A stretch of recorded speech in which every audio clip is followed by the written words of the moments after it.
오늘 제가 말씀드릴 거는 지금 한국 경제의 지금 상황 속에서 희망을 어디서 찾을 것인가에 대한 이야기입니다. 말씀드리고자 하는 건 대개 지금 한국 경제가 어떤 문제를 갖고 있는가, 이 문제를 풀어가기 위해서 최근 사회적 경제라는 단어가 유포가 되고 있습니다만, 사회적 경제는 어떠한 개념과 효과를 갖고 있는가, 또 구체적으로 사회적 경제란 뭐냐, 그 현장은 어떤 현장들이 존재하고 있는가, 그리고 그것이 왜 우리 사회 속에서 중요한가, 또 우린 무엇을 생각해야 되는가 하는 것을 말씀드리도록 하겠습니다. 개인적으로는 한양대학교에 온 지가 한 이제 올해로 49번째 방학이 이제 시작이 되고 있습니다만, 오랜 시간 동안 한양대학에서 가르쳤던 건 국제경제학과 일본경제론이었습니다. 주로 FTA나 이런 작업들을 많이 해왔습니다만, 한 10년 전부터 과거하고는 좀 달리 가난의 현장도 좀 다니고, 또 많은 지역에서 활동하고 있는 사람들과 같이 여기저기 한번 뒹굴러서 서로 고민도 나눠보고 하는 과정들 속에서 점점점 지금 공부하는 것 같은 사회적 경제 이런 것들과 같은 연구 주제로 바뀌기 시작했고, 또 평소 이렇게 해 나가는 것이 저에게 있어서 오히려 더 많은 기쁨을 주고 있는 그런 상황입니다. 사회적 경제에 대해서는 좀 이따가 자세히 설명을 하겠습니다만, 일단 한국 경제가 어떤 문제를 갖고 있는가, 대개 여러분들 다 아시는 문제들이라고 봅니다. 예를 들어서 간단히 설명드리겠습니다. 다 아시다시피 한국 경제는 지금 3저의 압박과 3불의 함정에 빠져 있다. 저성장, 저일자리, 저출산, 내 3저의 압박이죠. 그 다음에 소득과 자산의 불평등, 기회의 불평등, 지역 발전의 불평등이라는 3불의 함정에 빠져 있는 게 현실입니다. 인구 절벽으로 지역은 소멸할 위기에 있고, 새롭게 기술 발전에 의해 가지고 일자리는 점점 소멸되고 없어지는, 오히려 양극화는 점점 강화되어 나갈 가능성이 높은 그러한 상황에 빠져 있다고 보면 될 것 같습니다. 이것은 다 아시는 한국의 잠재 성장률의 추이입니다. 한국의 잠재 성장률은 1980년대 한 7% 정도 돼 있다가 점점 줄어들어서 1%대에 빠져 있는 것이죠. 이 얘기는 어떠한 사람이 온다 할지라도 급속하게 대한민국의 경제 성장률을 올려나가는 건 불가능에 가깝다라고 생각해도 될 것 같습니다. 저성장은 어떻게 보면 노멀한 것이고, 우리에게서 앞으로 저성장 기조 속에서 무엇을 어떻게 해야 될 것인가 하는 것들이 굉장히 중요한 것인데, 아직까지도 굉장히 많은 사람들은 고도 성장이 가능한 것 같은 환상을 심어주게 되죠. 많은 정치인들은 그렇습니다. 오늘 이 강의를 듣는 분들 중에 정치인이 계실지 모르겠습니다만, 어쨌든 그런 것들은 거의 불가능에 가깝다 하고 저는 생각하고 있습니다. 두 번째는 지역이 굉장히 급속하게 변화하고 있다. 이것은 제가 한 7, 8년 전에 행정자치부의 자문회의의 기조위원장직을 맡아서 한 적이 있었습니다만, 그때 아마 당시로서는 처음이었던 것 같습니다. 한국의 인구 추계를 248개 지역의 각 기초지자체 차원에서 앞으로 인구가 어떻게 될 것인가를 계측한 것입니다. 이렇게 보면 파란 색깔은 늘어난다는 거고요, 빨간 색깔은 줄어든다는 겁니다.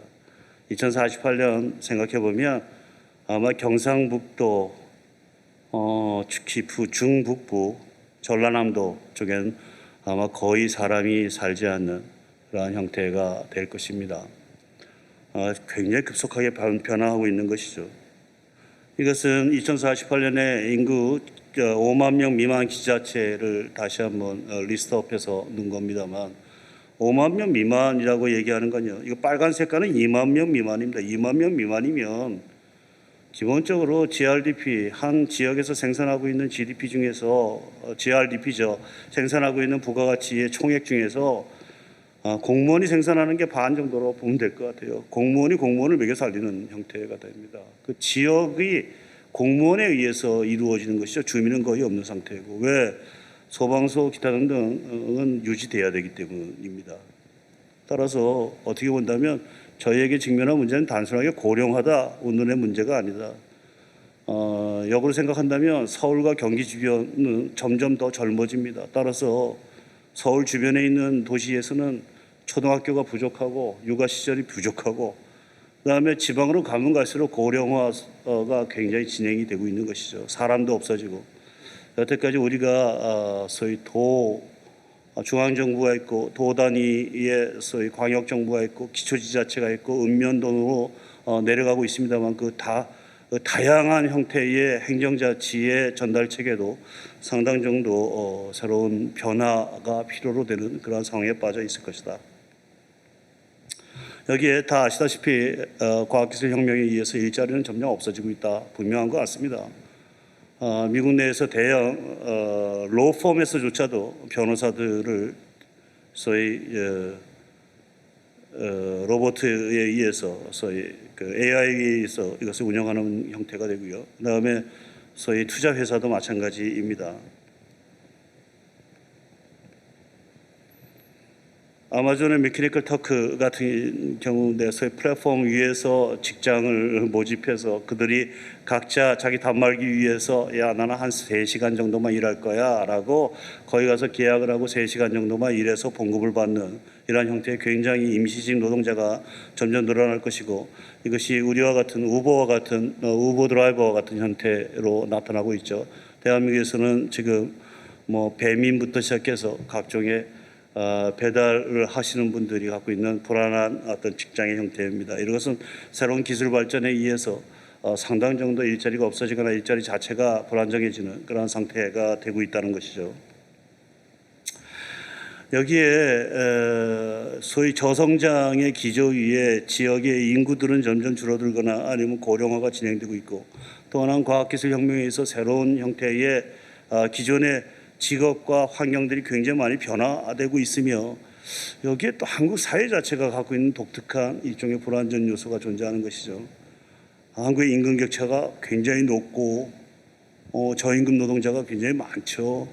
따라서 한국 사회를 평균으로만 바라보면 이미 선진국으로 가 있고 소위 PPP라고 얘기하는 구매력 평가 기준으로 본다면 일본을 넘어섰죠. 이탈리아, 스페인보다 더 잘 살고 있는 형태가 되고 있음에도 불구하고 왜 한국은 이렇게 힘든 곳이 많은가라고 한다면 역시 임금 격차가 상당히 높은 일종의 저임금 노동력이 아직까지도 상당히 존재하고 있다는 것이죠. 여기에 사람들은 낮은 삶의 만족도가 있어서 한국인이 주관적으로 느끼는 삶의 만족도는 OECD 국가 중에서 거의 최악의 케이스로 가고 있습니다. 고령화는 굉장히 빠른 속도로 늘어나고 있어서 소위 일본보다도 고령화의 속도가 굉장히 빨라서 앞으로 한 20, 30년 뒤에는 세계 최고의 고령화 대국이 될 것이라고 하는 것들은 유엔 이하 각종 인구 통계에서 그대로 나와 있는 이야기들이죠. 여기다 왜 그런지 중국 옆에서 살아서 그런지 모릅니다만 초미세먼지도 굉장히 높다라고 하는 거죠. 따라서 굉장히 과거와 같은 고도 성장을 유지하기 어려워졌으며 이 속에서 인구적 차원에서 봤었으면 점점 더 젊은 사람은 없어지고 있으며 그리고 지역 차원에서 봤을 때도 지역에 있을 거대한 재편성이 필요로 되고 있으며 여기에 새로운 과학기술 혁명에 의해서 굉장히 직업의 안정성도 없어지고 있는 이 상황들 속에서 한국인이 느끼고 있는 생활에 대한 불안감은 점점 늘어나고 있으나 이거에 대해서 중앙정부가 차지하고 있는 아니면 지방정부가 이에 대해서 대응하고 있는 소위 대응의 방식은 꼭 유능하다고 볼 수는 없다라고 하는 것이죠. 이것은 중앙정부 전체 소위 우리 복지사업이라고 얘기하는 것들을 한번 리스트업 해본 겁니다. 중앙정부 전체 265개 사업 중에서 소위 말하면 똑같은 일을 다른 부처에서 하고 있는 겁니다. 중복되고 있는 것이죠. 이런 것들을 다 리스트업 해본 겁니다. 했더니 60개 정도는 중복되고 있는 거죠. 하나하나가 제대로 되어 있는 게 아니라 심한 경우는 같은 일을 하는데 출장을 하는데 행정자치부의 출장 기준과 고용노동부의 출장 기준이 달라가지고 같은 일인데도 불구하고 한 사람은 일당 2만 원에 출장비 플러스 식사비가 2만 원인가에 한 사람은 2만 5천 원인 경우도 존재하고 있죠. 여러 가지의 이러한 관료 체계 내에서의 조정이 되지 않는 형태가 굉장히 많다. 이 얘기는 상당히 위기는 심각해지고 있으나 한국의 관료들이 아니면 한국의 정치 관료 시스템이 이에 대해서 잘 작동되고 있다, 대응하고 있다라고 보기엔 참 어렵다라고 생각을 합니다. 이것은 기초지자체에도 마찬가지죠. 제가 한번 세본 적이 있어요. 대한민국의 청년 대책, 일자리 대책이 몇 개 있는 걸 한번 다 세본 적이 있습니다. 중앙정부에서 제가 세봤을 때 248개인가 나왔어요. 모든 정부의 모든 곳에서 청년 일자리 대책이라고 얘기하고 있는 정책들이 몇 개인가 하면 그 고용노동부에 소위 청년 일자리 대책 무슨 편란 같은 게 있어요. 모든 사업들이 다 나와 있는 건데 다 세보면 중앙정부만 240개 정도고 여기에 다시 서울시형 일자리 정책 아니면 성북구형 일자리 정책 소위 성북구에 살고 있는 젊은이의 머리 위에는 한 500개 정책이 왔다 갔다 하고 있는 겁니다. 하지만 누구도 모르는 것이죠. 거대한 관료 시스템 속에서 문제를 해결하겠다고 끊임없이 정책을 만들어 나가고 있으나 이런 정책들이 제대로 하나하나의 문제를 잘 해결하고 있다. 보기는 좀 어렵다. 장담할 수 있는데요. 저는 대한민국에 없는 정책은 없다고 봐요. 전 세계에 작동되고 있는 정책 중에 가령 뭐 펭귄 보호 정책이라든가 사막 낙타 보호 정책 이런 식의 것들만 뺀다면 전 세계에 있는 거의 모든 정책은 대한민국 내에서 다 작동되고 있다고 보면 될 것 같아요.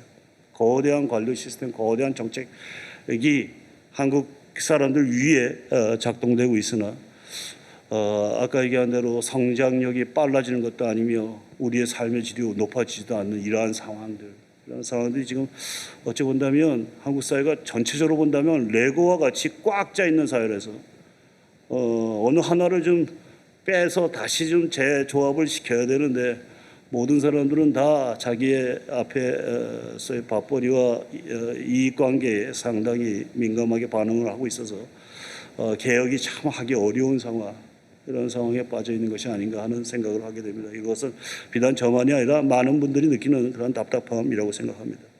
자, 이러한 상황들 속에서 새롭게 그렇다면 대체 이 가난한 사람들, 힘든 사람은 어떻게 될까? 제가 오늘 말씀드리려고 하는 건 한국 경제 전체의 틀을 어떻게 바꿀 것인가에 대한 이야기는 오늘의 주제가 아니라고 보고요. 되게 한국 경제 이러한 문제에 봉착하고 있다 정도만 지적하는 것으로 끝나려고 합니다. 제가 오늘 좀 포커스를 맞춰서 말씀을 드릴 거는 대체 가난에서 극복한다는 게 뭐냐? 한국에서 가난한 사람이 많다는데 양극화는 점점 진행된다는데 소위 말하면 한국의 백성들이 길바닥에 나와 있는 사람들이 그렇게 많은데 그럼 저는 송파구 마천동에 삽니다만 마천동 저희 집 바로 옆에 그 쓰레기가 아니라 그 폐지 수거하는 곳이 있어요. 그 아침마다 할머니 할아버지들이 점심 저녁 때 리아카를 몰고 오시는 걸 보면 가슴이 짠합니다. 저분들은 왜 저러고 사실까? 노인 빈곤율이 50%에 가까운 나라는 OECD 나라에서 존재하지 않아요.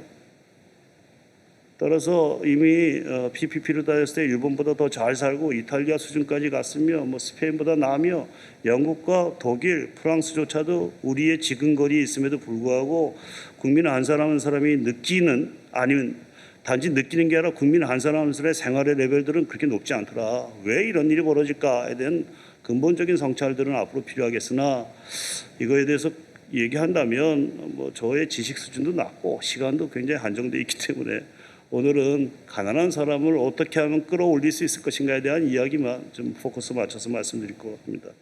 이럴 때 사회적 경제라고 하는 개념들이 요즘 굉장히 곽광을 받고 있더라. 그 개념이 뭐냐를 좀 설명시켜 드리겠습니다. 죄송합니다. 사회적 경제란 여러 가지 이야기를 할 수 있습니다. 근데 좀 복잡해요. 그래서 우리나라도 사회적 경제 기본법이라고 하는 것들이 있어서 국회에 19대 국회, 20대 국회, 21대 국회 매번마다 상정되고 있으나 아직까지 통과되고 있지 않습니다만 거기에 나와 있는 언어들도 좀 복잡합니다. 가장 대표적으로 스페인의 사회적 경제법을 하나 가져왔습니다. 여기에 보면 자본보다 인간 및 사회적 목표를 우선시한다 운운하고 돼 있으나 제가 보기에는 이 모든 것들이 기본적으로 어떤 사람들을 염두에 두고 있는가 했더니 대부분 사회적 경제 조직의 가장 대표적인 조직으로서 협동조합을 이야기합니다. 협동조합은 오랜 역사를 통해서 소위 이 원칙들이 정해져 왔습니다만 95년도인가요? 맨체스터 ICA라고 하는 International Cooperative Alliance죠. 국제 협동조합 연맹에서 협동조합은 이런 거야라고 규정하고 7가지의 원칙을 정합니다. 그 7가지 원칙들에 따라서 움직여 나가는 걸 협동조합이야라고 얘기하는 것이죠. 첫 번째 제1원칙은 자발적이고 개방적인 조합원 제도를 얘기합니다. 자발적으로 자기 문제를 풀기 위해서 모이는 것이죠.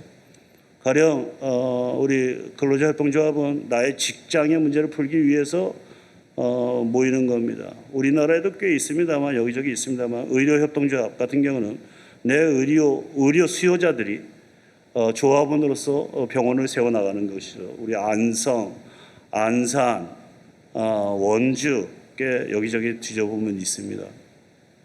아니면 지금 아이쿱 같은 소비자 협동조합 같은 경우는 어쨌든 간에 조합원 한 30만 명이 1인당 소위 조합비를 지불하고 거기다 또 다시 또 필요한 자금들을 조달해 나가면서 매출액을 따진다면 한 5천억 정도의 매출액을 실현시키고 있는 소비자 협동조합이 존재하고 있는 것이죠. 즉 제1원칙 누가 억지로 한 것이 아니라 자발적이고 개방적으로 사람들을 모아서 두 번째 제2원칙 민주적 운영입니다. 그들이 운영에 있어서 민주적으로 운영해 나가고 제3원칙 그 모은 것들이 주로 경제 행위이기 때문에 조합원들이 경제적 참여 즉 조합비를 스스로 내서 제4원칙 남에게 의존하지 않고 자신의 문제를 스스로 풀어나가며 제5원칙 민주적인 훈련들, 이 민주적인 운영 절차에서 필요한 각종의 지식들을 교육 훈련들을 통해서 습득해 나가고 또 협동조합 간에는 서로 협력해 나가는 제6원칙, 그다음에 지역사회에 함께 성장하여 나가겠다는 제7원칙으로 정리되어 있습니다. 이것을 제 언어로 바뀐다면 아마 이렇게 표현할 수 있을 것 같아요. 협동조합이란 스스로 문제를 해결하기 위해서 참여하고 민주적으로 운영하고 스스로 지식을 공유하고 그리고 공동의 비전을 가진 조직들과 협력하고 지역사회와 함께 성장하려고 하는 것. 이것이 아마 협동조합이고 이러한 조직들을 소위 사회적 경제의 대표적인 조직이라고 이야기하는 것이죠. 따라서 저는 이렇게 정리를 합니다. 사회적 경제는 뭐냐 했더니 굉장히 복잡한 이야기가 많으나 사회적 경제의 가장 중심적인 요소는 두 가지다. 하나는 소위 사회 문제 혹은 조합원들의 문제 해결에 집중하는 것이 첫 번째 조건이다. 예컨대 우리도 사회적 기업이라고 하는 말씀을 많이 들어봤을 것 같아요.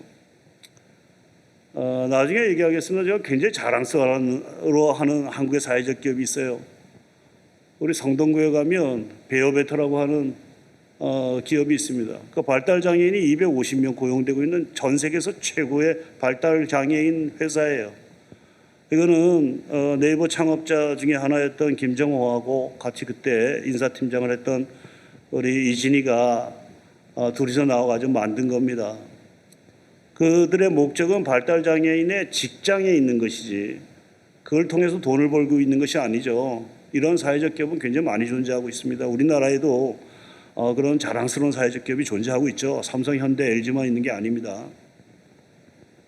따라서 이런 사회적 기업들의 목적은 뭐냐 했더니 베어베타는 바로 소위 그 장애인, 발달 장애인들의 직장을 확보하는 것, 그들이 자립해서 살 수 있도록 만들어주는 것, 그것이 바로 베어베타의 미션인 것이죠.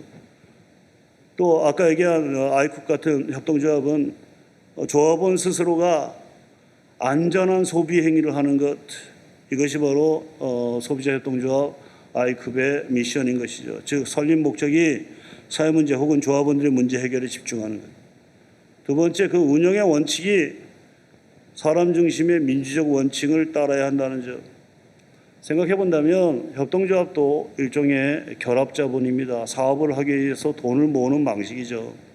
우리들은 돈을 모으는 방식을 주식회사로 만들 수 있고 어떤 경우는 합자회사, 한명회사, 기타 등등 만들 수 있습니다. 협동조합도 경제 행위를 하기 위한 결합자본이나 소위 그 돈으로 사람을 차별하지 않는 것, 돈을 많이 투자했다고 해서 그 사람이 결정권을 갖는 게 아니라 인적 결사체적 요소와 경제 조직으로서의 요소를 같이 결합시켜 나간 것, 이것이 바로 협동조합이라고 얘기할 수 있고, 그러한 것들을 상당히 중요하다라고 생각하는 조직들, 이것을 우리들은 국제적으로 사회적 경제 조직이라고 이야기하기 시작을 했던 것이죠. 이런 사회적 경제 조직이 갖고 있는 일종의 효과는 명확한 것 같아요. 이탈리아의 트렌티노, 캐나다의 퀘벡 등 협동조합이 잘 발전된 곳은 높은 수준의 소득, 복지를 향유하고 있는 게 현실이죠. 우리 반기문 총장님도 2009년도 총회에서 2012년을 국제협동조합의 해로 유엔에서 결정을 하고 여러 가지 기념 행사가 있었죠. 그때 2009년도에 반기문 총장님의 말씀을 그대로 제가 따온 겁니다. 협동조합은 가치에 기반하고 있다는 명확한 사실 때문에 경기가 나쁜 어려운 시절에도 더욱 생존력과 회복력이 강한 비즈니스라는 것을 증명했다. 이 성공이 수많은 가족과 지역 공동체가 가난으로 전락하는 것을 막아줄 수 있었다라고 이야기했던 것이죠. 이러고 나서 2012년에 각종 행사가 있었습니다만 저도 2012년에 국제적으로 있는 여러 가지 행사에 가서 발표도 하고 참여도 했던 적이 있습니다. 어쨌든 새롭게 특히 자본주의가 상당히 불안하게 움직이기 시작하면서 2009년이라고 하는 때는 리만 브라더스 소위 말하는 파이낸셜 크라이시스가 굉장히 심했던 때죠. 우리 97년도의 에이시안 파이낸셜 크라이시스는 어찌 본다면 자본주의 전체의 변경 국가라고 얘기하는 아시아 국가들에서 생겨났으니 크다랗게 서양 국가들에서 야 당신들 굉장히 뭔가 그동안 시스템에 문제 있는 것이 아니냐, 그러니까 시스템을 잘 시장답게 잘 만들어라, 이런 식으로 얘기했던 것이 분명했으나 2008년도에 금융위기랑 바로 월스트리트하고 런던의 시티에서 벌어진 겁니다. 스스로 시스템 자체가 불안해졌다는 걸 모든 나라들이 인정했고, 그것이 유엔에서 2009년도에 전체 총회 전체의 결의문으로서 이제는 이윤 극대화를 위한 조직만이 아니라 사회의 문제를 스스로 풀려고 노력하고 있는 조직들, 그것도 민주적인 의사결정에 의해서 풀어가려고 하는 조직들이 굉장히 중요한 거야 라고 그들은 선언을 했던 것이죠. 이건 유엔 총회만이 그런 게 아니라 유럽 의회에서도 수없이 많은 이 관련된 소위 결의문이 나옵니다. 2019년 2월 19일 사회적 경제에 대한 48개 항목의 결의문을 유럽 의회에서 채택을 하고요. 그 1조를 제가 여기다 썼습니다. 이렇게 써 있어요. 사회적 경제는 이윤 창출과 사회 연대를 결합하여 질 좋은 직장을 만들고 사회적, 경제적, 지역적 유대를 강화하며 사회자본을 축적시키고 활동적인 시민 역량을 증진시킨다. 또한 민주적 운영으로 지속 가능한 발전과 함께 사회적, 환경적, 기술적 혁신을 가능하게 한다라고 선언하고 있습니다. 여기까지 말씀을 드리면 저도 그래요. 이렇게 말하고 있는데 제 감이 잘 안 잡혀요. 사회적 문제를 푼다는 게 뭔가. 따라서 제가 사회적 경제에 굉장히 관심을 많이 갖고 2008년도 제가 7년, 8년 정도부터 관심을 갖기 시작을 해서 지금까지 오고 있습니다만 관련된 법도 만들었고요. 정책도 상당히 깊숙하게 개입을 해왔었습니다. 그래가면서 이 추상적인 언어들 속에서 과연 내가 무엇을 할 수 있을 것인가 굉장히 얘기하다 보면 학자들은 이런 얘기하다 보면 자기도 멋있어지는 것 같기도 하고 남들도 다 이해하는 척하고 있어서 제가 그런 줄 알았는데 알고 봤더니 제가 과연 뭘 하는가가 확실하지 않아요. 그래서 제 기억은 2011년도인가요? 관련된 정책을 좀 만들고 2010년도에 협동조합 기본법이라고 하는 법령도 119조인데요. 119조 전체 조문들 제 손을 거쳤으니까 해 나가고 나서 배낭 하나를 메고 전 세계를 도는 적이 있습니다. 가난의 현장을 다녀본 적이 있어요. 그리고 느꼈습니다. 일본을 한 바퀴 돌고 홍콩, 싱가포르 갔다가 그다음에 미얀마, 라오스, 태국을 갔다가 이탈리아 갔다가 스페인 갔다가 독일 가서 프랑스 갔다가 스코틀랜드의 하일랜드까지 갔다가 다시 버클리하고 캘리포니아의 버클리하고 스탠포드의 사회적 기업가들을 양성시키고 있는 비즈니스 스쿨의 교육 프로그램을 듣고 그들과 논의를 하고 나서 돌아오면서 제가 느꼈던 건 사회적 경제는 레알이다 이런 생각을 들었어요. 거짓말도 있지만 현장이다.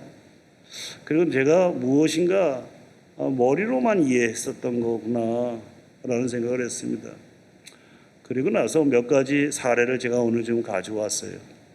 제가 이해하는 사회적 경제란 뭐냐를 좀 말씀드리려고 사례를 가져왔습니다. 현장들이에요. 자, 한양대 사례부터 얘기하겠습니다. 한양대학교에는요, 제가 요즘 뭐 팬데믹 때문에 조금 좀 활동을 못 하고 있습니다만 굉장히 자랑스러워하는 학생들이 있습니다.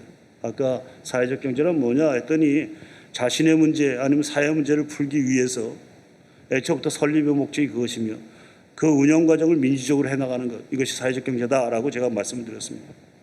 이 학생들의 입장에서 봤었을 때의 사회 문제란 뭐냐 했더니 밥을 굶고 있는 젊은이들이.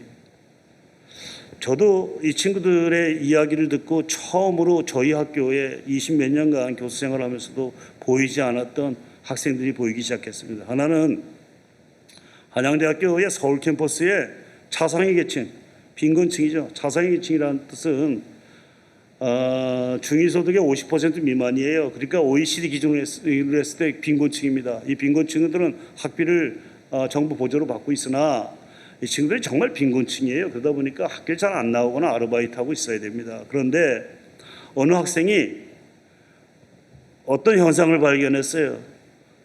학생 식당에서 밥을 먹으면 식판을 가져가지고 친구가 먹던 거를 얻어서 가서 밥을 따오면 공짜로 타올 수 있는 겁니다. 친구의 식판으로 밥을 먹는 학생들을 발견한 겁니다.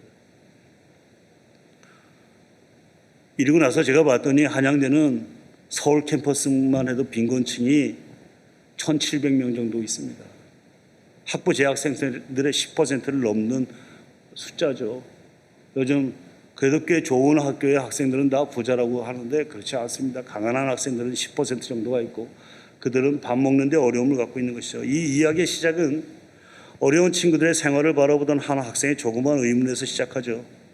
2014년 초 당시 경영학과 2학년이던 이호영 군은 매일 라면으로 끼니를 때우거나 혹은 식당에서 친구가 다 먹은 식판을 사용해 무료로 리필해서 먹는 빈곤층 학생들의 모습을 목격합니다. 자, 이걸 어떻게 도와줄까? 이 친구가 착안한 것은 소위 봉사를 하고자 하는 친구들을 모아다가 학교 식당하고 딜을 한 겁니다.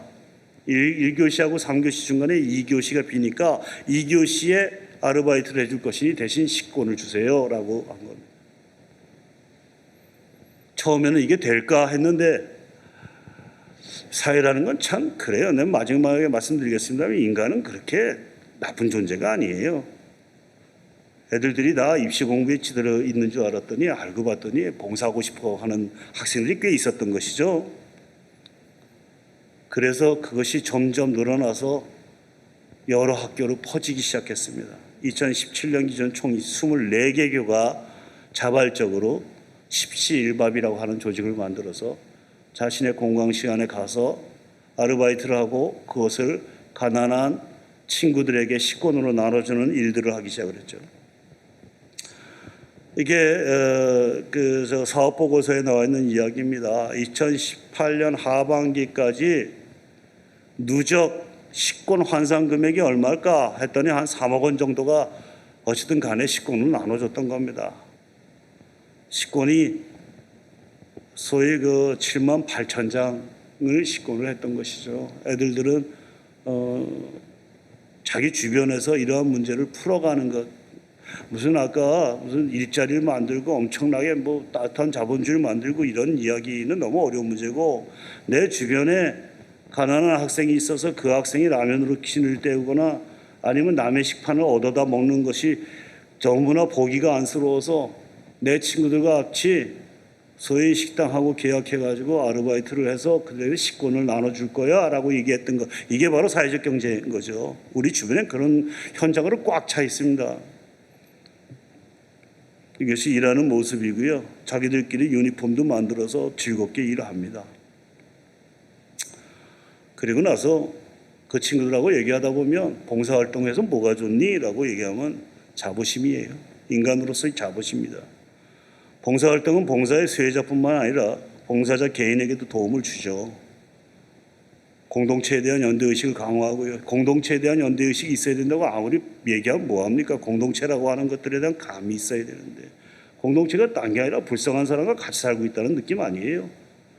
잘 사는 사람하고만 같이 살겠다고 하는 건 무슨 공동체겠어요. 불쌍한 사람들을 느끼려면 불쌍한 사람들을 봐야 되고, 불쌍한 사람들을 느껴야 되고, 느낀 사람들을 도와주려고 행동해야 되는데, 우리들은 느끼지도 않고 보지도 않고 행동도 안 하고 말로만 공동체를 얘기하는 경우가 많죠. 저는 이 학생들이 저희 학교에서 제공할 수 있는 그 어떠한 윤리학 수업보다 더 귀중한 것을 얻어서 바깥에 나갔다라고 자부합니다. 그리고 전국에 27개 학교나 이러한 자발적인 조직들이 만들어져서 자기들끼리 사단법인 만들고 자기들끼리 사업 보고서 내서 이렇게 바깥에다 홈페이지에다 공시하는 걸 보면 아주 이쁜 일이죠. 훌륭한 일입니다. 또 다른 사례를 하나 말씀드리죠. 이건 동자동입니다. 쪽방촌의 이야기입니다. 서울시 서울역 앞에 서셔서 서울역 앞에 광장에 서가지고 반경 1km 이내를 한번 들어보면 공식적으로 인정된, 서울시가 인정하고 있는 공식적인 쪽방만 3,000개가 있습니다.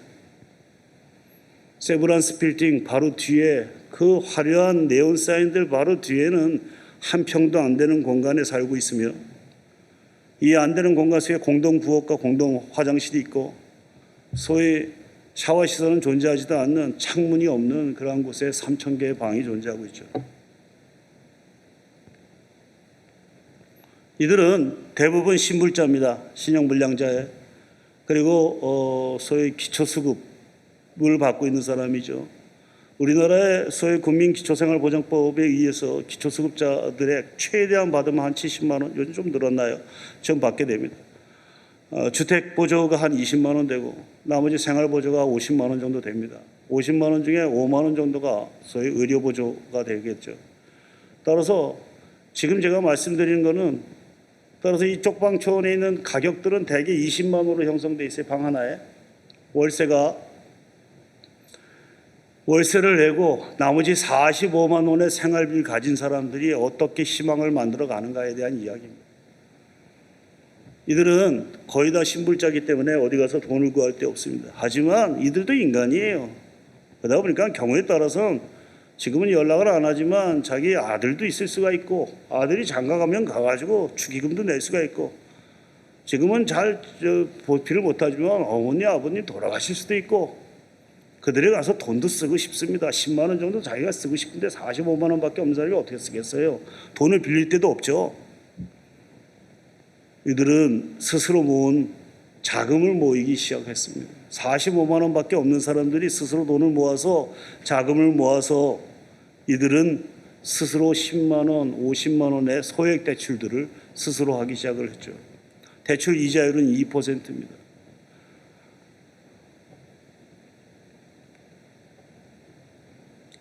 설립 이후에 2019년도 한 해 총 출자액이 2억 원 정도가 출자되고 있고요. 월 평균 165명이 출자해서 100만 원 이상 출자한 사람이 82명입니다. 2019년 한 해 동안에 총 532건이 대출되고요. 그 대출 사유를 보면 생활안정, 지인, 결혼, 의료비, 검사비, 치과 같은 경우 의료보험이 잘 안 되니까요. 너무 아프면 치과도 가야 되니 이런 식의 돈들을 빌려갑니다.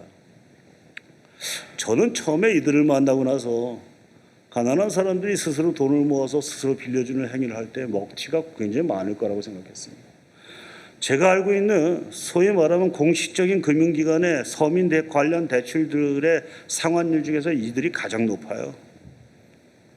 스스로 45만 원에서 돈을 모아서 서로 빌려주고, 그 빌려준 사람들이 어려운 사람들끼리 서로 도와주고 있다는 것을 너무나 알기 때문에 이들은 먹튀가 별로 존재하지 않습니다.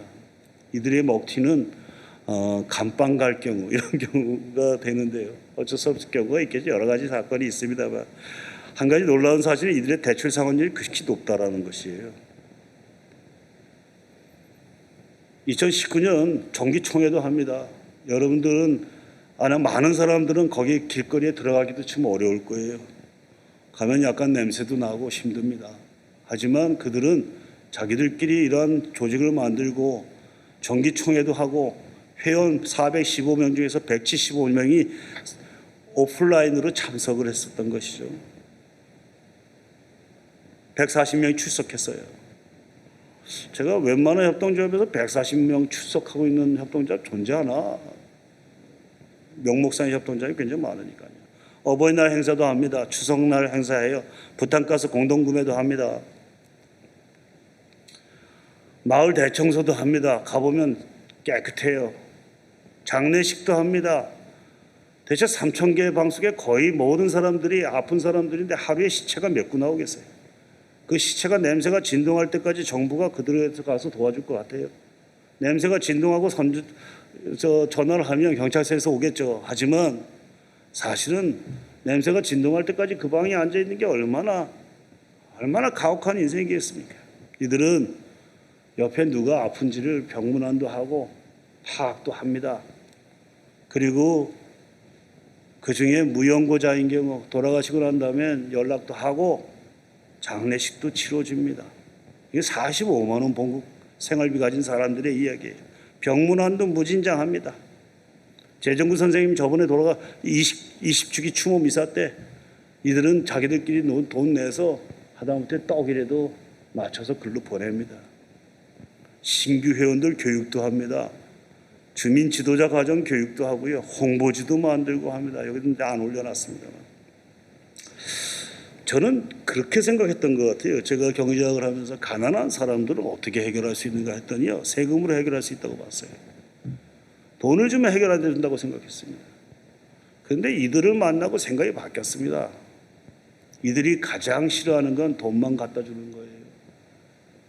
그들을 와서 만나주고 그들의 이야기를 들어주고 그들을 응원해주고 당신들이 당신들의 힘으로 살아가는 것들이 멋진 거야 라고 응원해주고 하는 것들이 이들이 점점 더 좋아지는 것이지. 인간은 거지가 아니거든요. 그런데 우리는 돈 있는 그 사람들이 아니면 정부가 사람을 거지로 만드는 거예요. 거지로 만드는 순간 그 사람이 가져야 될 인간의 존엄성은 하나도 없어져 버리는 겁니다.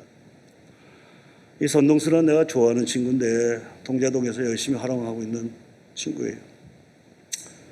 이 친구가 이런 얘기를 해요. 가난한 주민이 인간답게 살 수 있는 길은 여기저기서 쏟아붓는 물량 공세를 통해서 닦여지는 것이 아닙니다. 오로지 가난한 주민들이 함께 협동하여 스스로 돕는 것 외에는 길이 없어져 보입니다. 사람이 아닌 물품을 앞세운 외부의 선의는 오히려 주민을 비인간화 대상화시켜 힘든 여건에서도 주민 스스로 무언가를 해보려는 몸부림에 찬물을 끼얹는 결과를 낳습니다. 이런 저의 말을 동자동 주민들이 증명하고 있습니다. 빈민 지역에서 주민 스스로 문제를 풀어가는 것들의 즐거움의 중요성입니다. 힘이 들더라도 스스로 그들의 힘을 끌어올리도록 노력해 주는 것. 제가 오늘 여기 양화진 와서 굉장히 아까 조금 걸으면서 느꼈던 겁니다만 결국 선교사분들이 수없이 멀리 오셔서 이 땅에서 많은 분들이 희생해 가셨죠. 그들이 우리에게 가르쳐 준 거는 우리는 그냥 먹는 게 아니라 우리가 스스로 신앙생활을 할 수 있도록 잘 도와준 거라고 봅니다. 그러다 보니까 대한민국 이 정도까지 큰 겁니다. 그 엉망이었던 나라로부터 어쨌든 간에 세상에 자랑할 수 있을 만한 나라가 됐을 때는 이 정도까지 그래도 질서가 유지되고 사람에 대한 배려가 물론 많이 없어졌다고 합니다만 다른 나라에 비해서 많이 좋습니다.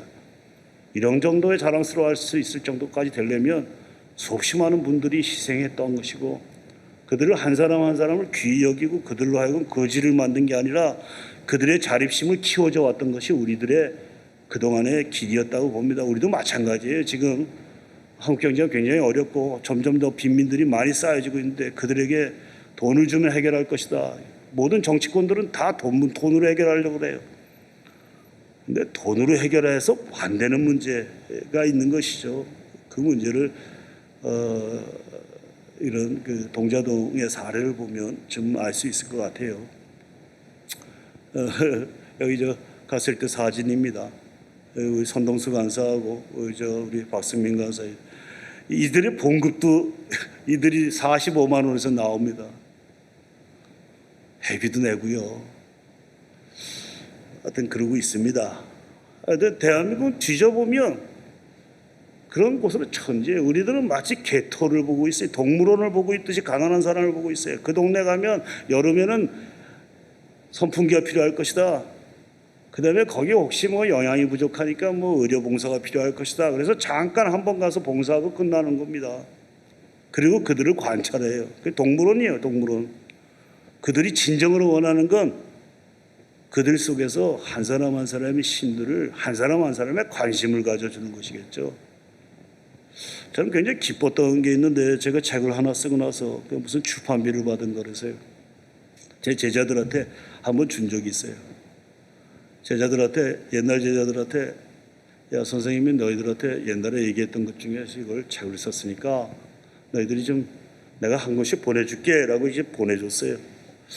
보내줬더니 이 친구들이 신청해라 그랬더니 옛날 제자들이 굉장히 많이 신청했어요. 고약한 놈들 사야지. 그걸 신청하고 그래요. 하여튼 요즘 학생들을 못 됐어요. 그런데 어쨌든 약속을 했으니까 한 사람 한 사람 앞에다 이름하고 이제 하나하나 써서 보내줬습니다. 그걸 까먹고 있었어요. 근데 이 선동수 간사가 전화가 왔어요. 교수님 감사합니다. 그래서 왜요? 그랬더니 갑자기 돈이 몇백만 원이 누가 와서 줬대. 제 제자들이 자기들끼리 제 책값만큼 28,500원인데 3만 원씩 내서 280만 원인가 30만 원인가 갖다 줬답니다. 사실은 마음이거든요. 그들과 함께 하려는 마음. 그런 것이 더 필요하지 않을까요? 자화를 끌어올리는 건 난 굉장히 힘든 거라고 봅니다. 제가 오늘 이렇게 말씀을 드리면서도 양심의 가책이 많이 듭니다만 우리는 가난한 사람 보기 싫거든요. 멋진 것만 보고 싶죠. 호텔에서 밥 먹는 게 더 좋고 그 다음에 가끔 가다가 소주 한 잔만 먹으면 땡깡도 좀 피고 있는 그런 이상한 사람들하고 같이 하기가 싫어요.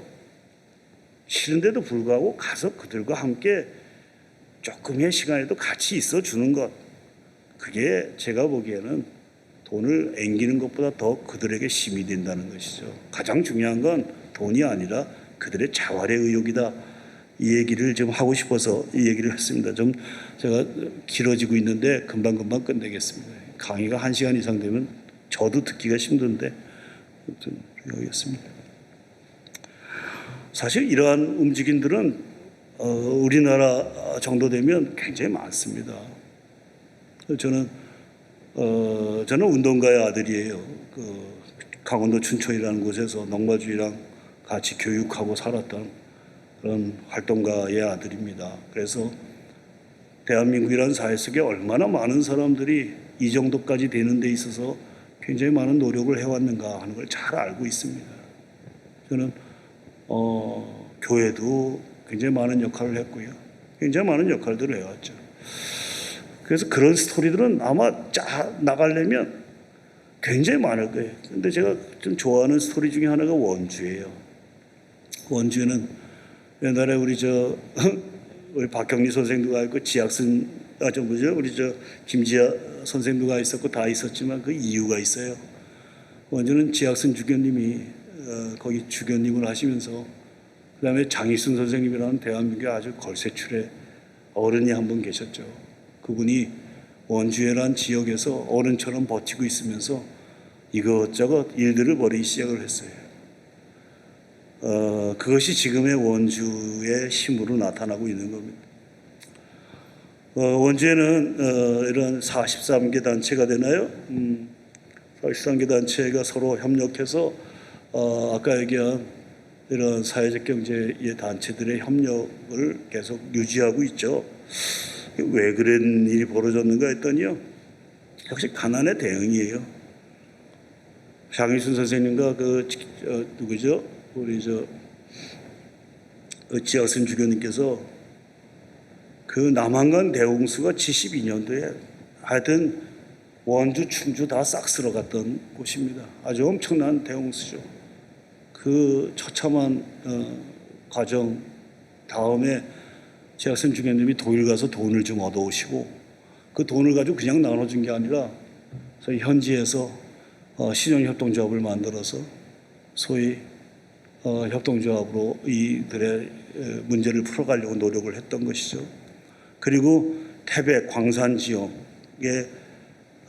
소위 신협과 소비자협동조합을 만들고 또 원주에서도 이런 것들을 풀어나가기 시작했습니다. 여러분 한살림 이런 것들이 그때 설립된 것이죠.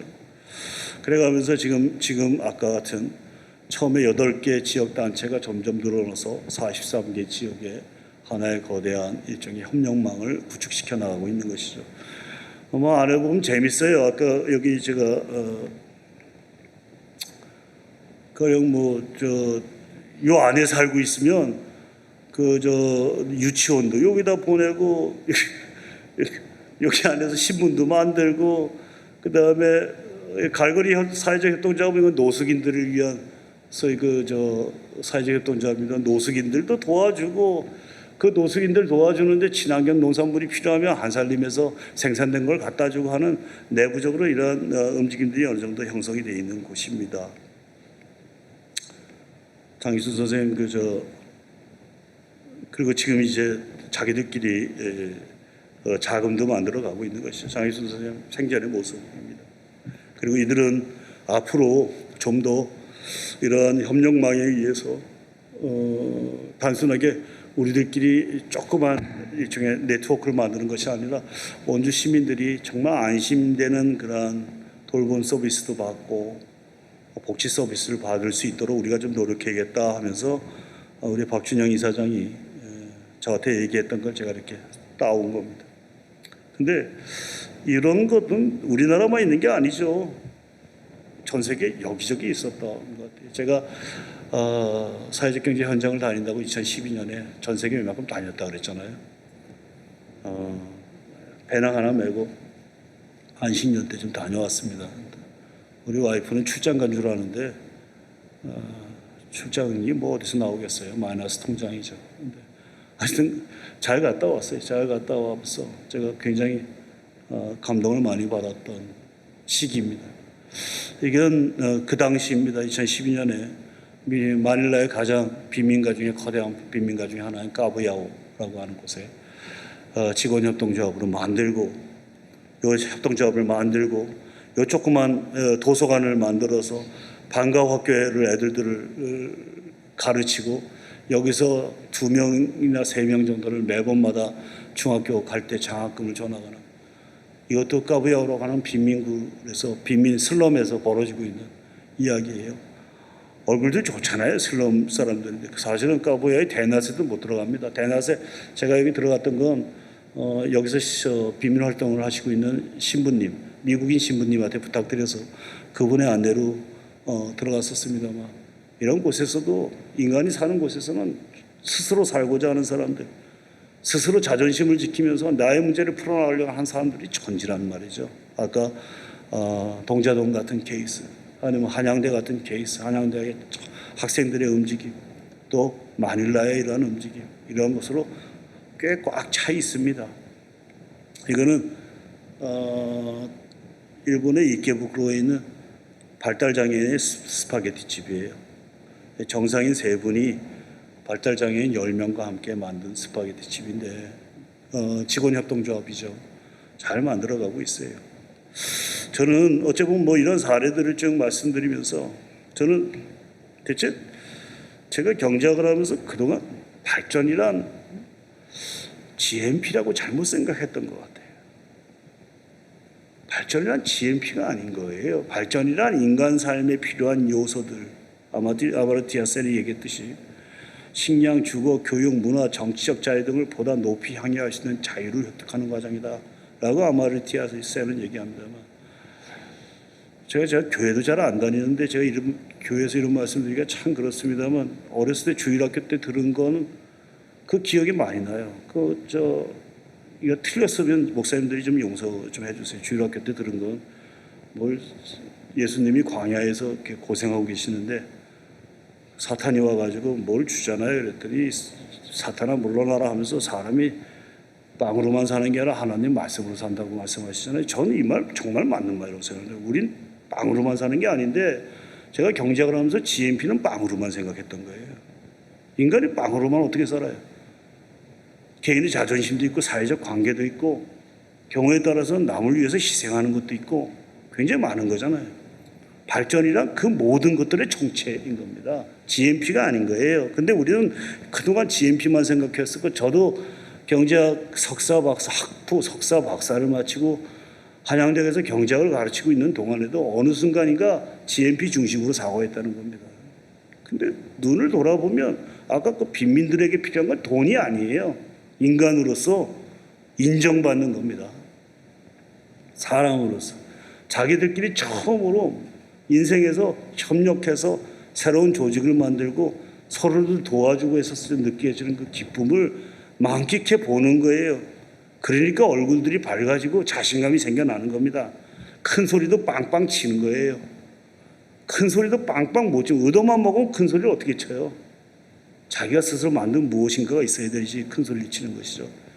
바로 발전이란 인간의 자존심까지 포함시킨 게 발전입니다. 그렇게 따져서 아마르티아네 센의 얘기를 한다면 아마르티아 센이 소위 88년도에 노벨 경제학상을 받았습니다만 이 사람이 자유로서의 발전이라는 그 유명한 책에 썼던 이야기죠. 내가 주장하려고 하는 것은 발전은 사람이 향유하고 있는 실질적 자유를 확장하는 과정으로 자기는 생각한다는 거예요. GNP가 아니라는 것이죠.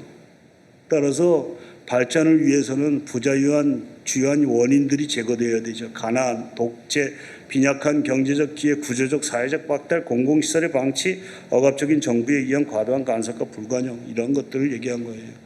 이 양반은 굉장히 정치적 자유를 굉장히 중요하셔서 민주주의를 중요시했기 때문에 민주주의에 대한 이야기를 하면서 강조했습니다만 저는 그 얘기보다 가장 중요한 건 자존심이라는 단어가 저한테는 굉장히 중요해 보여요. 아담 스미스가 그 보이지 않는 손이라는 그 이야기를 하기 전에 그 유명한 문구가 있죠. 옆으로 세면 안 되는데 북부론에 보면 내가 빵을 먹는 것은 나의 이득을 위해서 내가 빵을 사는 것은 그들의 자비에 호소하지 않고 그들의 이익에 이야기한다는 거거든요. 시장 기구를 통해서 빵집 주인이 나한테 빵을 열심히 해주기 위해서 자비롭게 하기 위해서 빵을 만든 게 아니라 자기 이익을 위해서 열심히 빵을 만들다 보면 그것이 시장 기구를 통해서 나에게 도움이 된다는 거예요. 그래서 시장에 의해서 자기 사랑, 셀프 러브가 결국은 남들과 함께 사는 일종의 뮤추얼한 소위 상호 간의 이득이 된다라고 이야기했던 게 국부론의 아주 굉장히 중요한 임플리케이션 중에 하나입니다만 그때 그 문장만 얘기하지 그 문장 바로 전의 문제가 뭐 어떻게 써있냐면요. 굉장히 재밌는 문장이에요. 문명사회에서 거지가 아니라면 남의 소위 말하면 이 혜택으로만 사는 게 아니다.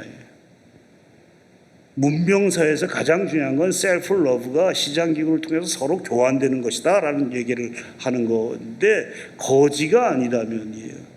우리는 지금 복지라는 얘기를 하면서 거지를 만들고 있는 거 아닌가 하는 생각이 들어요.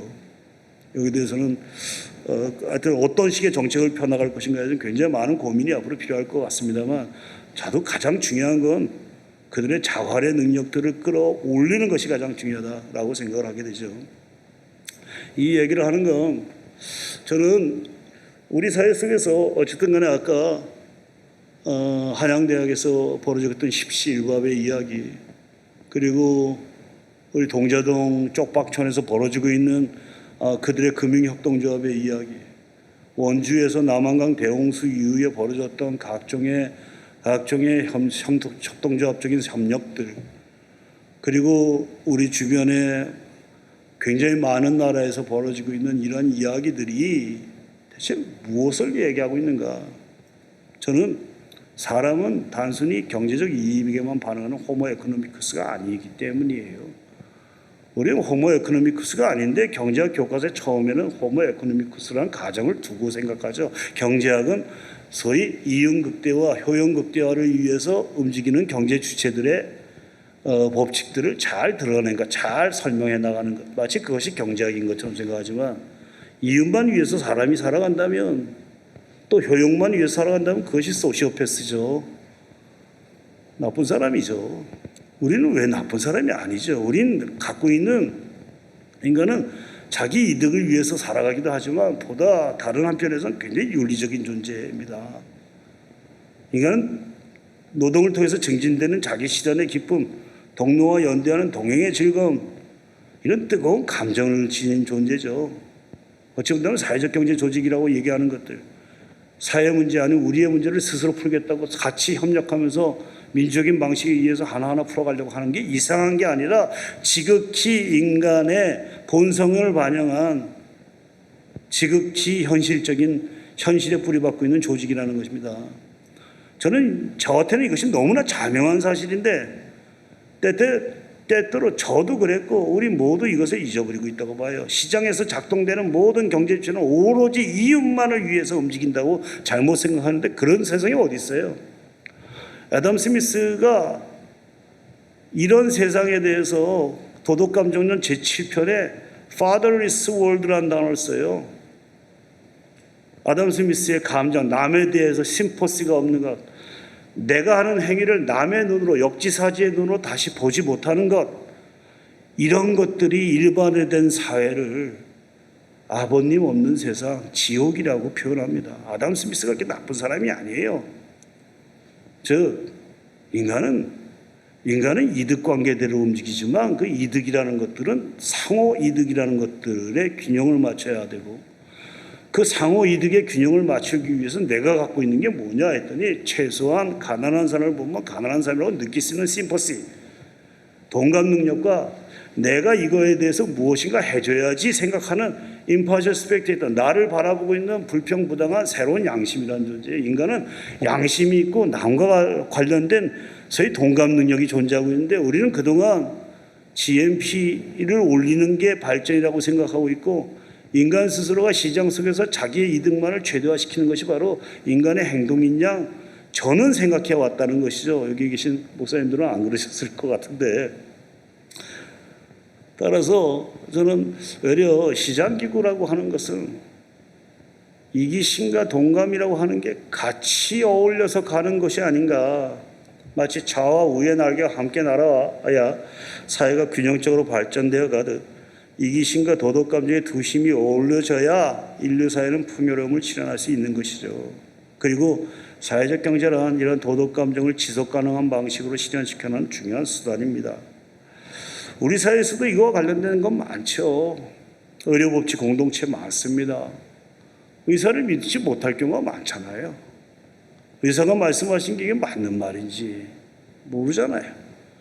따라서 안산, 안성, 원주, 제가 알고 있는 여러 곳에서 의료복지 공동체를 만들어서 거기에 동참하시고 계시는 의사분들이 거기 참석하시고 그들과 함께 같이 의료 행위를 위한, 즉 매출을 위한 의료가 아니라 건강 증진을 위한 의료로 바꿔버리는 공동체 여기저기 있습니다. 대한민국에도 눈을 뒤져보면 많아요. 근데 우리들은 항상 종합대학병원과 눈에 앞에서 장사하고 있는 일반 병원들만 보이죠.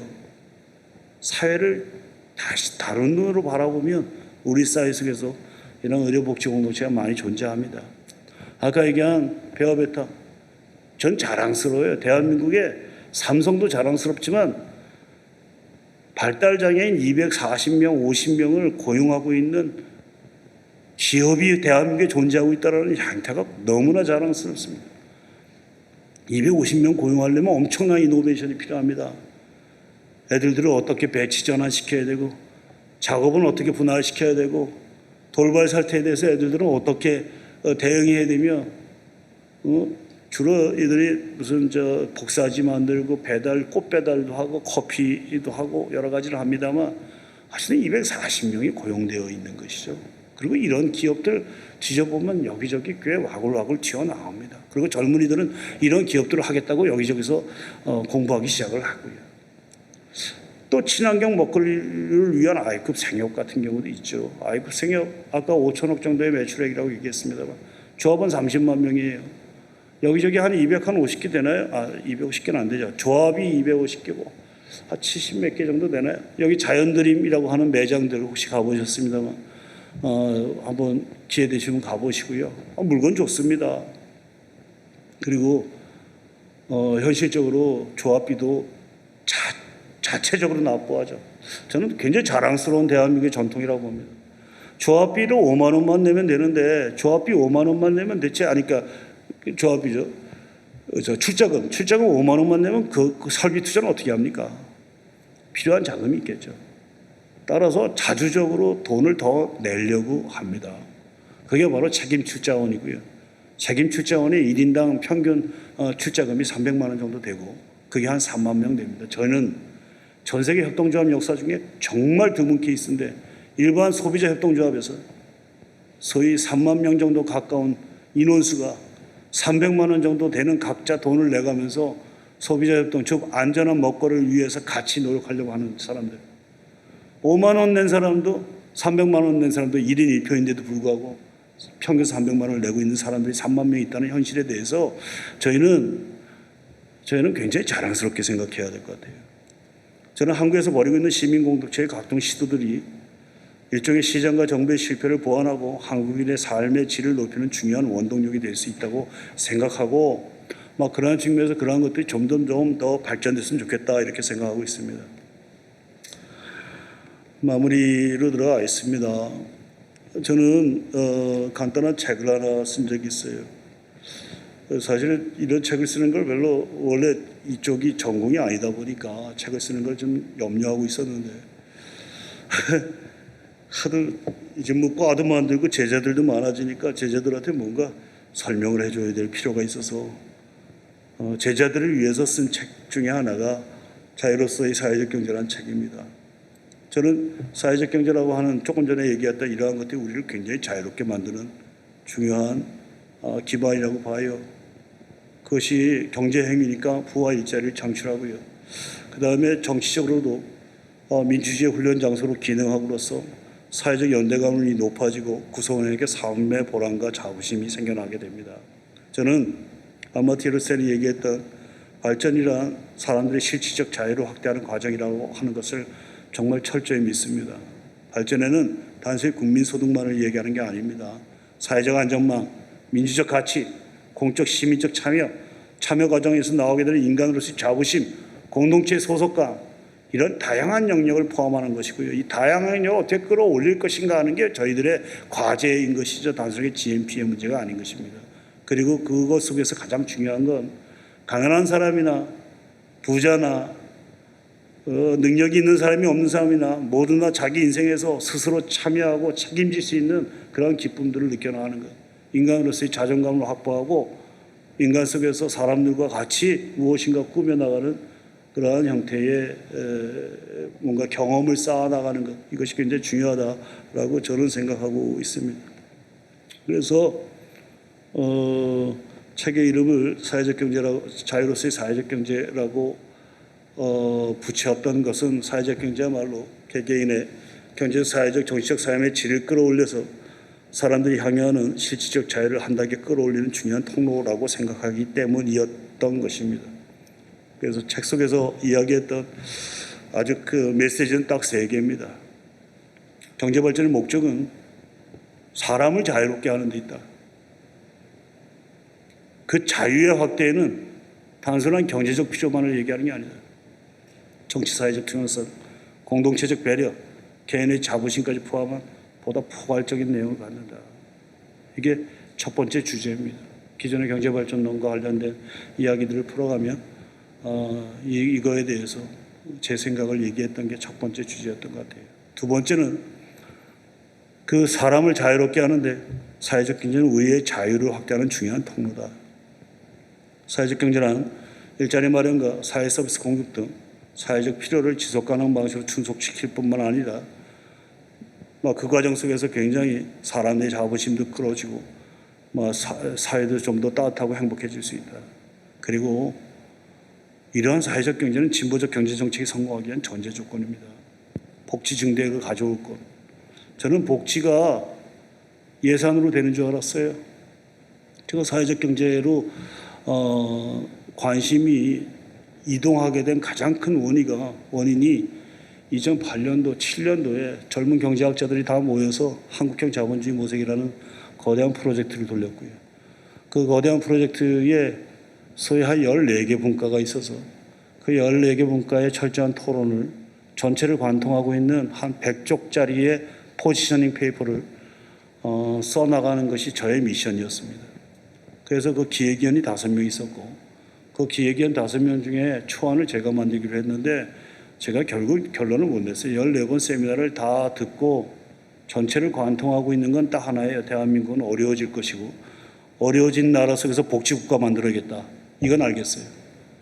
그런데 제가 발견한 문제는 복지 예산을 2배를 늘리면 대한민국의 부패가 4배로 늘어날 것 같다고 하는 현상이었어요.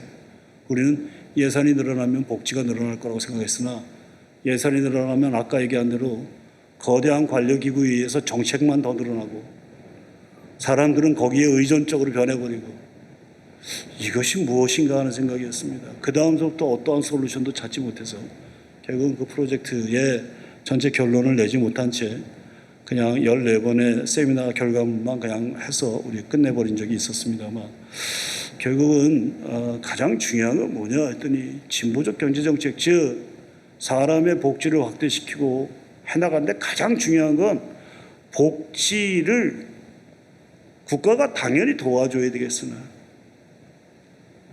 스스로 살고자 하는 능력, 스스로 살고자 하는 스스로의 의욕들을 어떻게 끌어올려 줄 것인가에 대한 논제인 것이고 그 논제가 점점점 사람의 자립심이 줄어든다면 그것은 복지에서 점점 멀어질 것이다. 따라서 자기의 책임, 자기의 참여 이것이 중요하다. 어떻게 하면 동자동의 쪽방촌에서 벌어진 것 같은 각종의 실험들을 좀 더 많은 곳에서 다양하게 벌어들이게 할 수 있을까 하는 것들이 굉장히 앞으로의 과제가 될 것이다라고 생각합니다.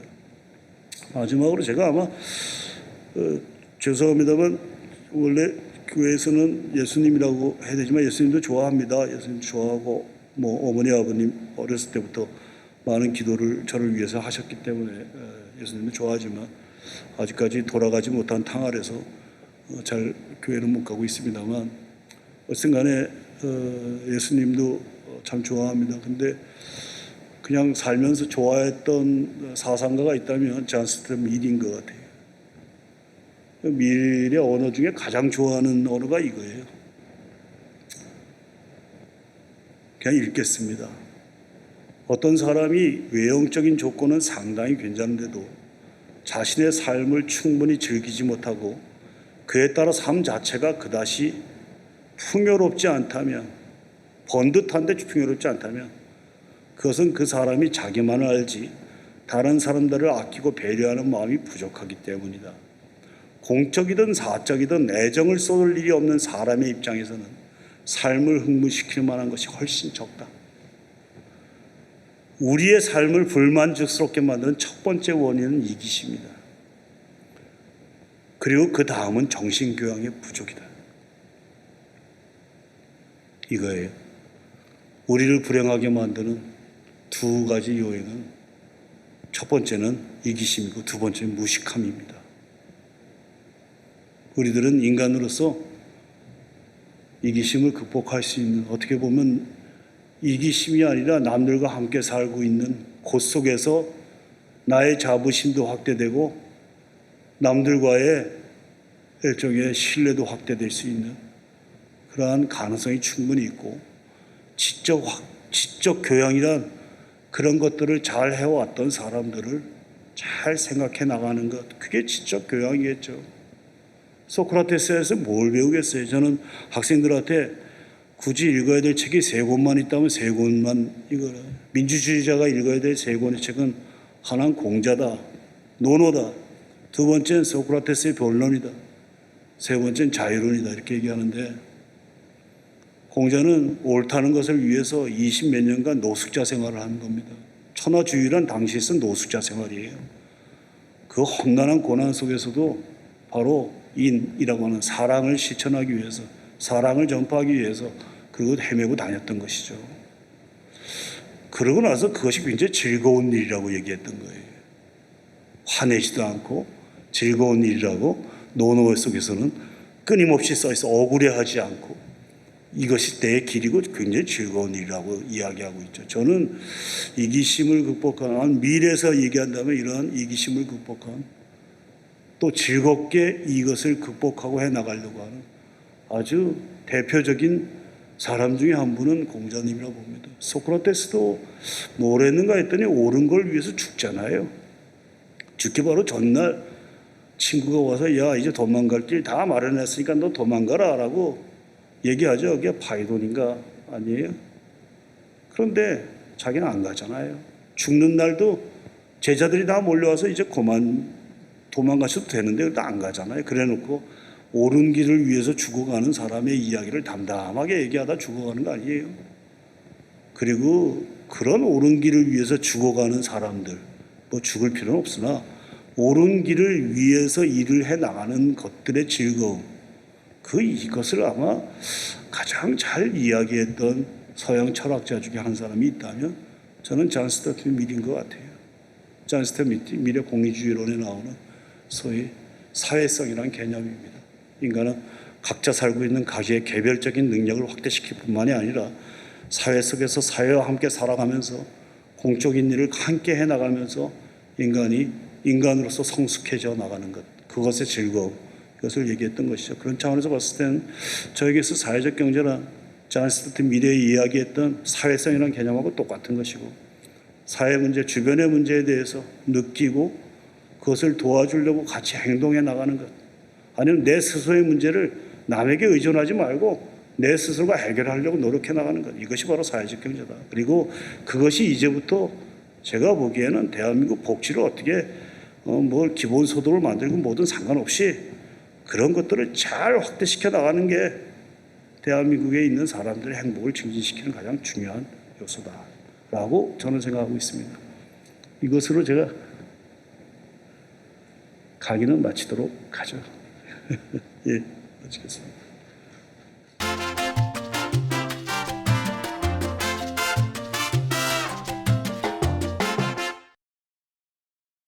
첫 번째 질문은 아까 한양대에서 진행하고 있는 그 십시일밥의 경우 이 수혜 학생의 그 자존심을 건드리지 않고 이 친구들이 식권을 전달하는 방법에 대해서 조금 궁금하다라고 질문을 주셨습니다. 예, 제가 알기로는요, 사실은 학생들을 그 굉장히 민감한 문제죠. 그래서 학생들한테 처음에 명단을 학교에다 학생들이 요구를 했는데 학생들은 요구를 안 했던 거고요. 기본적으로는 자존심, 학생들이 직접 전달하는 방식이 아니라 학교에다 전달해서 학교에서 어차피 학비 면제부터 시작해서 여러 가지 행정적인 것이 있으니까 이미 다 알려져 있으니까 그렇게 전달하고 있는 걸로 알고 있습니다. 근데 하나 재미있는 건 역시 참여라는 건 굉장히 중요한 거라서요. 앙케이트를 한번 돌린 적이 있었던 것 같아요. 부탁해서. 수혜를 받는 학생들이 앞으로 당신들은 사정이 좋아지면 사람들한테 잘 해줄 수 있을 것 같습니까? 라고 질문을 하면 생각보다 제 생각은 어느 정도가 좋은지 모르겠으나 이게 꽤 잘 나왔을지도 모르겠어요. 하지만 저는 한 100% 나올 줄 알았거든요. 근데 100%는 안 나와요. 그러니까 역시 수혜를 받는 사람은 기분이 약간 나쁜 건 있는 것 같아요. 그런데도 불구하고 뭐라 그럴까요? 조심조심하면서도 건네주는 것이 어쨌든 한 60%의 학생들은 내가 나중에 사정이 좋아지면 이런 것들을 잘 해주겠습니다. 저도 라고 하는 것들은 굉장히 저는 어떻게 보면 좀 좋게 좋은 데이터가 아니었나 이렇게 생각을 하고 있습니다. 굉장히 어려운 문제에 대해서요. 조심하면서 준다는 거 굉장히 어려운 문제입니다. 그래서 그때그때 아마 다르게 반응을 해야 되겠는데 저희는 사실은 약간 그 다음서부터 학생들의 일이라는 게 선생이 너무 개입할 수도 없죠. 선생이 개입하면 선생 일이 돼버리니까요. 그런데 학생들은 가끔가다 발칙한 상상을 했던 것 같아요. 그리고 그것이 요즘은 잘 안 되는데요. 안 되는 거에 대해서 약간 걱정은 좀 하고 있습니다만 한때 발칙한 상상을 했어요. 자기들끼리 수혜를 해줬다가 식권을 나눠줬는데 식권만 어떤 친구가 문제를 제기한 겁니다. 야, 그렇다면 애들들이 밥만 먹냐? 학원 가고 싶은데 학원 못 가면 어떻게 하냐? 돈이 필요한 거 아니야? 그러다 보니까 학생들도 금융이 필요한 거 아니야? 그래서 기다리은행을 만들었습니다. 기다리은행을 각자 출자금을 내가지고 기다리은행을 만들고 자본금을 꽤 많이 모았죠. 저한테도 뭐 몇십만 원 강탈해 갔습니다만 저는 후원자 자격이라서 저는 1인 1표의 원칙도 빠져 있습니다만 그렇게 해서 기다리은행을 만들어서 지금 금융협동조합이 돌아갑니다.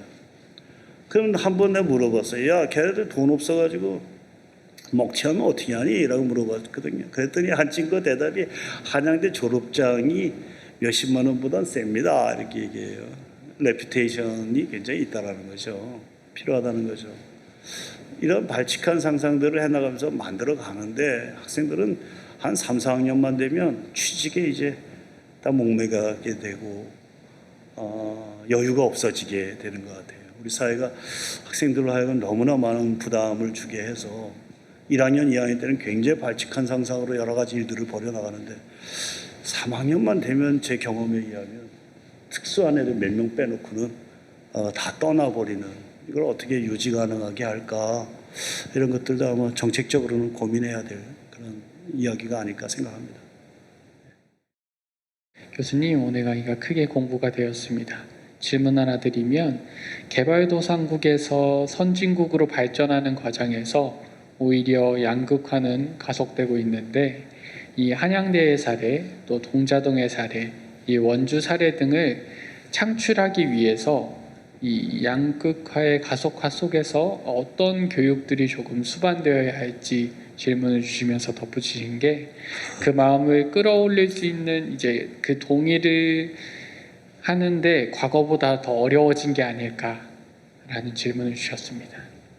하나 저는 확신을 갖고 있는 게 있습니다. 가난은 하늘이 만들지 않았어요. 하나님은 우리한테 가난을 주지 않았습니다. 가난은 사람이 만든 거예요. 따라서 사람이 만든 거기 때문에 사람이 해결할 수 있는 문제입니다.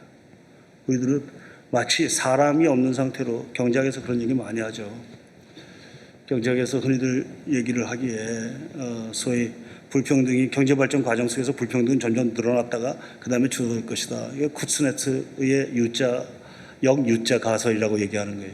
그랬더니 피케티가 21세기 자본에서 야, 그거는 말이 안 된다. 소위 말하면 특정한 이유가 아니라면, 즉 정책적 개입이 아니라면 자본주의는 항상 소위 자본 이윤율이 경제 성장률을 넘어섰기 때문에 소위 불평등은 가속화되는 것이다. 따라서 자본을 가진 사람한테 점점 유리해지는 것이다. 따라서 과거에 자본을 많이 축적한 사람들, 과거가 현재를 먹어치우는 것이다 라고 선언을 하죠. 멋있는 표현입니다. 근데 두 사람 다 제가 보기에는 좀 마음에 안 들어요. 두 사람 다 아직 경제학에 엄청난 법칙이 있는 것처럼 생각하고 있는 것 같아요. 사람이 만든 거예요. 자본 이익률이 경제 성장률보다 높았던 이유는 그거는 자본 이익률이 경제 성장률보다 낮았던 시기를 보면 알아요. 그게 언제 시기죠? 정확히 얘기한다면 1930년대, 40년대, 50년대, 60년대예요. 소위 말하면 29년 공황 이후에 떨어지고 나서 루즈벨트 기타 등등이 소위 뉴딜 정책을 피고 각종의 복지 정책을 피기 시작하면서 굉장히 달라졌던 거거든요. 따라서 너무나 정책적으로 충분히 제어 가능하고 사람들이 굉장히 바꿀 수 있음에도 불구하고 마치 자연 법칙인 양 경제 법칙을 사고하는 것, 이건 전 좀 틀렸다고 생각을 개인적으로 하고 있고요.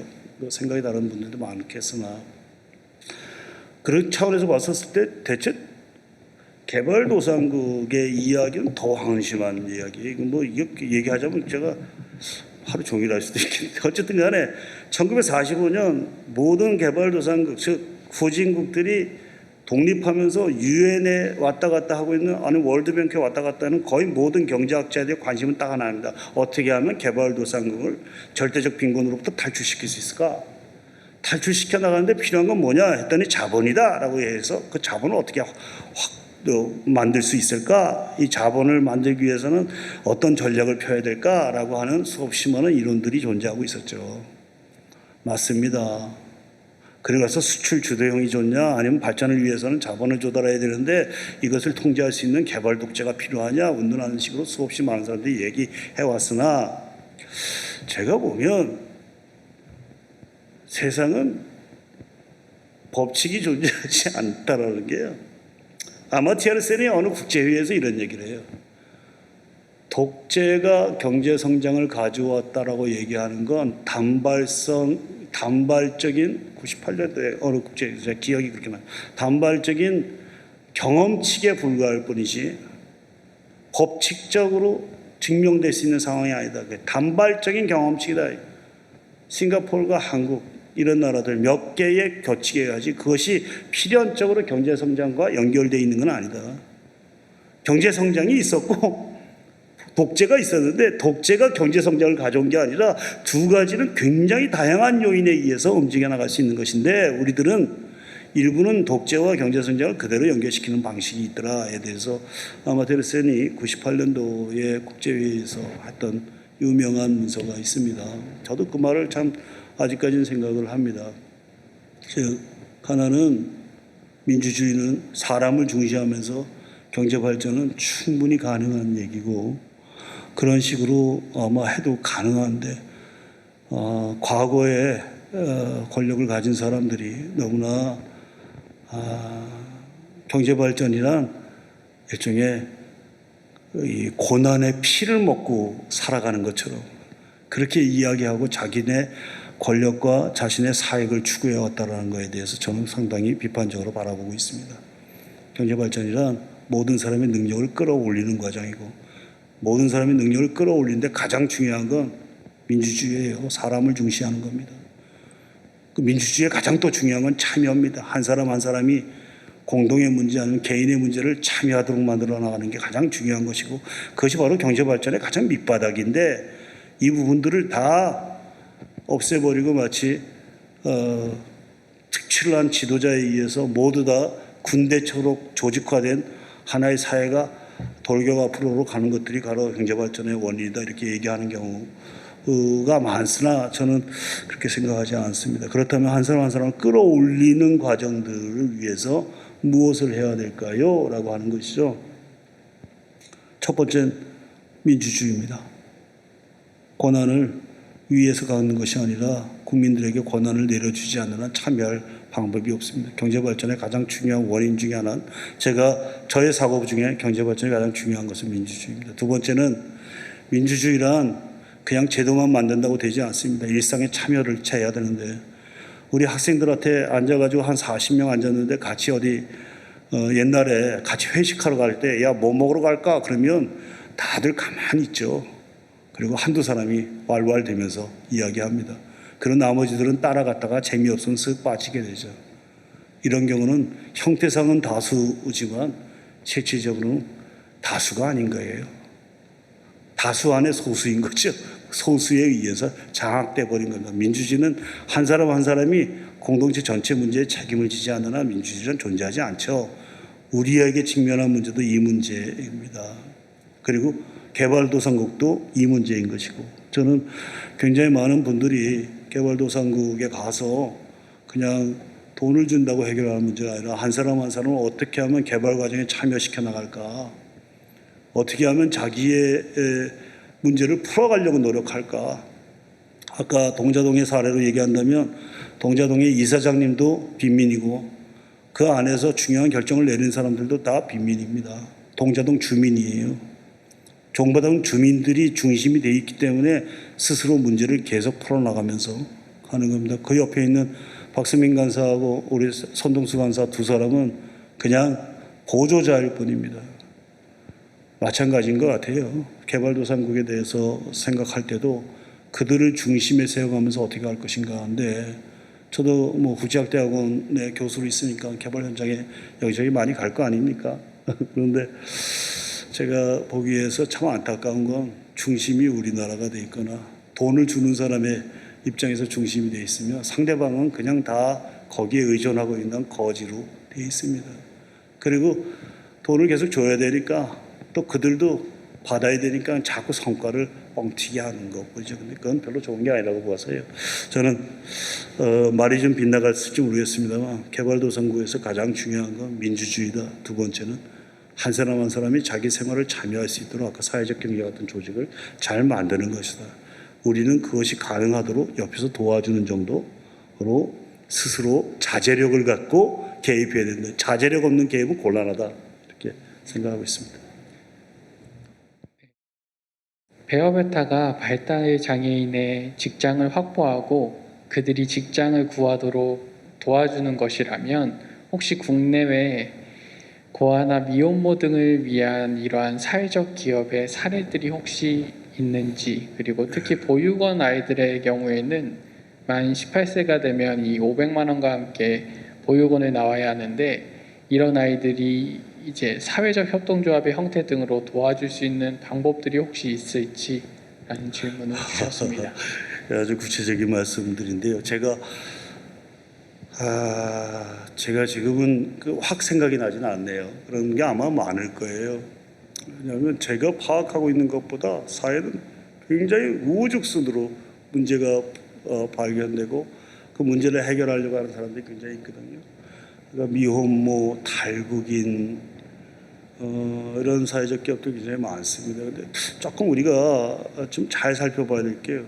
한국은 뭐든지 정부가 개입을 해서 정부가 만들어 버려요. 사회적 기업도 정부가 지원해서 만들어지고 있죠. 따라서 아까 얘기입니다.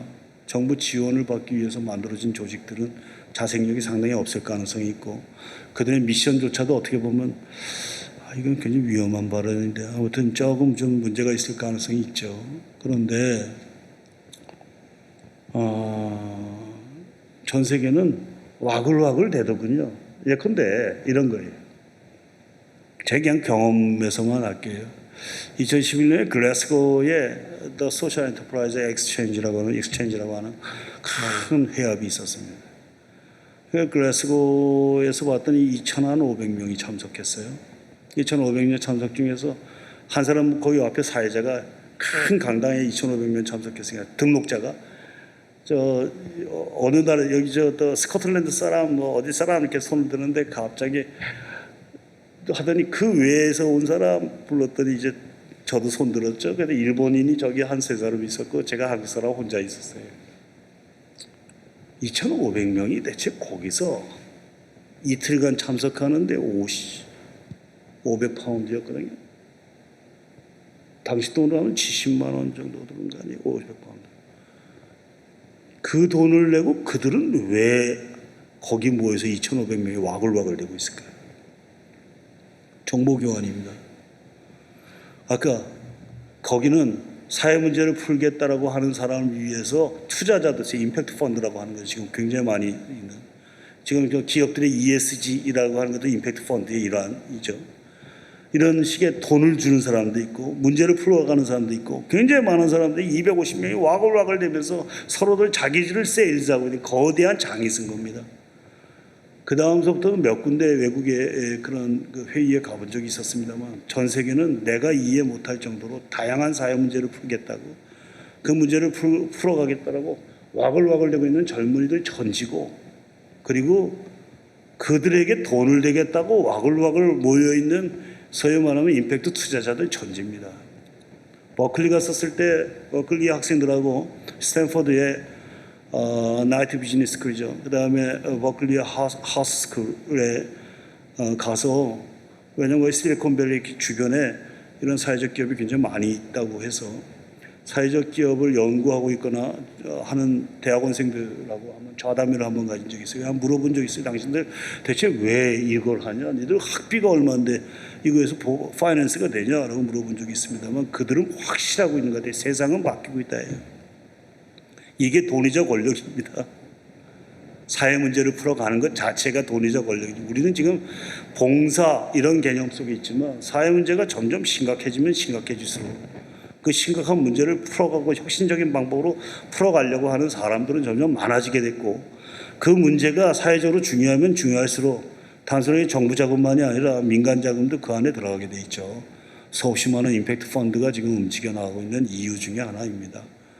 그래서 그 사례에 대해서 구체적으로는 잘 제가 모르겠으나 지금의 조류를 봤을 때는 아주 다양한 형태, 제가 이해 못하거나 제가 소위 그 파악을 못하고 있는 다양한 형태의 사회적 기업이 존재하고 있다. 만약에 제 제자들이 이쪽 꽤 많거든요. 그래서 질문하신 분께서 저에게 따로 연락을 주시면 가장 적합한 사회적 기업을 소개시켜드리겠습니다.